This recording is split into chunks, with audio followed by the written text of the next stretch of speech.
This week, the Fair Work Commission handed down one of the most consequential decisions in Australian workplace relations this year, and almost everyone has an opinion about it. From July 1st, Australia's minimum wage is going up by 4.75%. For the lowest paid workers, about 100,000 Australians. On the very bottom classifications, the increase is closer to 6%. That takes the national minimum wage to $1,004.90 a week, or $26.44 an hour. Unions are calling it a win. Employer groups are calling it a tipping point. The Commission itself described the decision as particularly challenging, and for nearly 3 million Australians, whose wages are set by modern awards, it matters enormously. Today we're breaking down what just happened, what it actually means for workers and small business owners, and whether a 4.75% rise is really enough when inflation is running at nearly 5%. First, let's quickly explain how this works. Every year, the Fair Work Commission, Australia's independent workplace tribunal, reviews the national minimum wage and modern award rates. It looks at inflation, the cost of living, economic conditions, and what employers can reasonably afford. Then it sets the rate that applies from July 1st. This year's decision was always going to be difficult. Inflation is running at 4.2% on the latest monthly figures, with Treasury forecasting it could hit 5% for the full year to June 2026, driven largely by fuel price rises from the Iran war disruption. The Commission was caught between two competing realities: raise wages by less than inflation, and the lowest paid Australians go backwards in real terms. Raise wages by more than employers can absorb, and you risk job losses and business closures. The Commission split the difference. The 4.75% headline increase is above the April inflation figure of 4.2%, but only just. And the Commission was honest about the limitation. Its own decision states that for workers above the lowest classifications, wages will still sit below the real value they held on 1st July 2021. In other words, even with this increase, minimum wage workers have not recovered the ground they lost during the inflation surge of the past 5 years. Let's put this in dollar terms, because the percentages can feel abstract. If you're currently earning the national minimum wage of $948 a week from July 1, you'll be earning £1,004.90, an increase of about $56.90 per week, or roughly $2,960 over a full year. That's real money. For someone on minimum wage dealing with rising rents, higher grocery bills, and elevated fuel costs, an extra $57 a week matters. It doesn't solve the cost of living crisis, but it's not nothing. For workers at the very bottom of the pay scale, the entry-level classifications, the increase is larger. The lowest classification rate will rise to $978.10 a week as part of a 3-stage structural overhaul that will eventually phase out the bottom 2 wage classifications entirely. The Commission said the lowest classifications had fallen so far behind that a targeted catch-up was needed. The union movement welcomed the decision, but not without reservations. The Australian Council of Trade Unions called the increase a meaningful step, but said it fell short of what workers needed to genuinely recover lost purchasing power. ACTU Secretary Sally McManus pointed out that for workers above the minimum classifications, the real wage gap that opened during the inflation years has not been closed.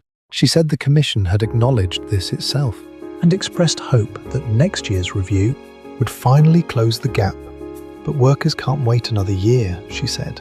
The specific industries where minimum wage workers are concentrated tell you who this decision affects most: retail, hospitality, aged care, cleaning, security. These are the people making your coffee, stacking supermarket shelves, looking after elderly Australians in care homes. They are disproportionately women, disproportionately from migrant backgrounds, and disproportionately dealing with the sharp end of the cost of living crisis. A 4.75% increase in their minimum wage is directly felt. On the other side of the debate, employer groups were loud and alarmed.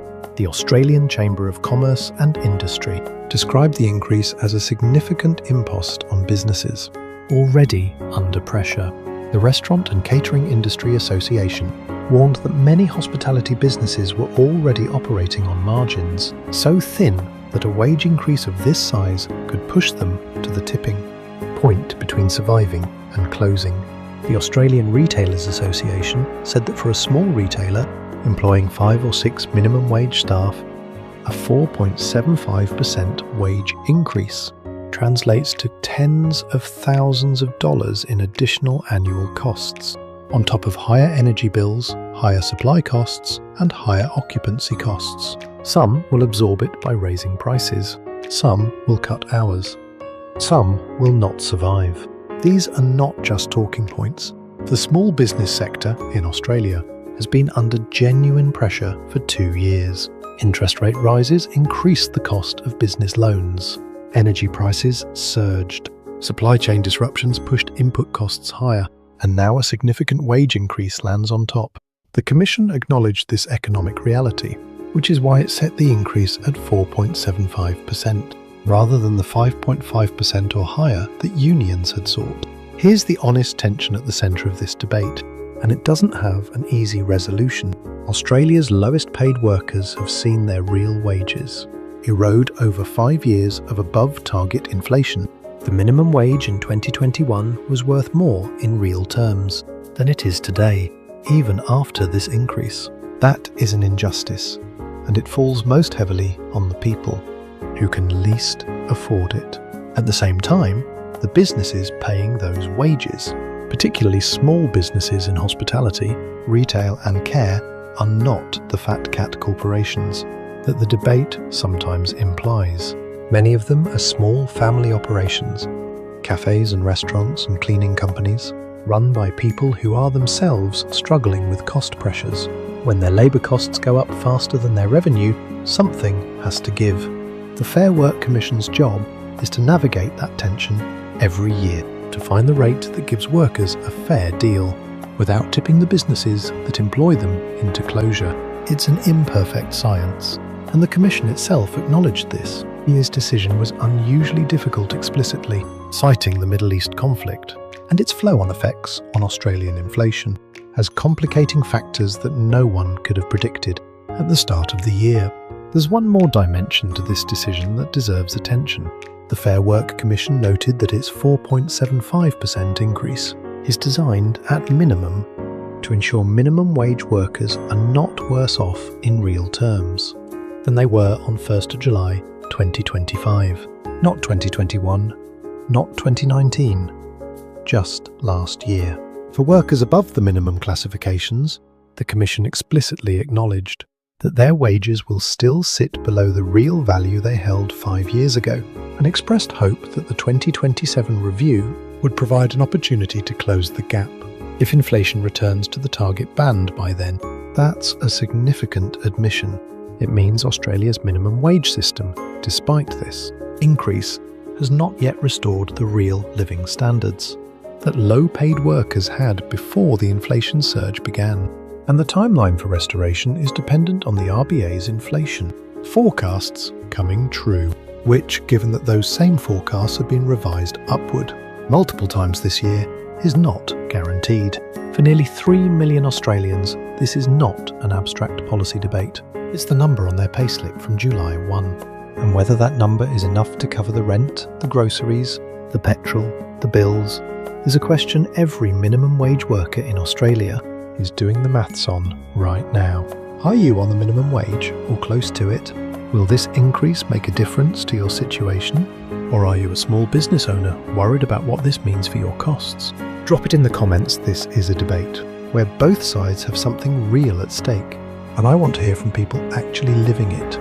Like and subscribe for more Australian news explained simply. See you next time.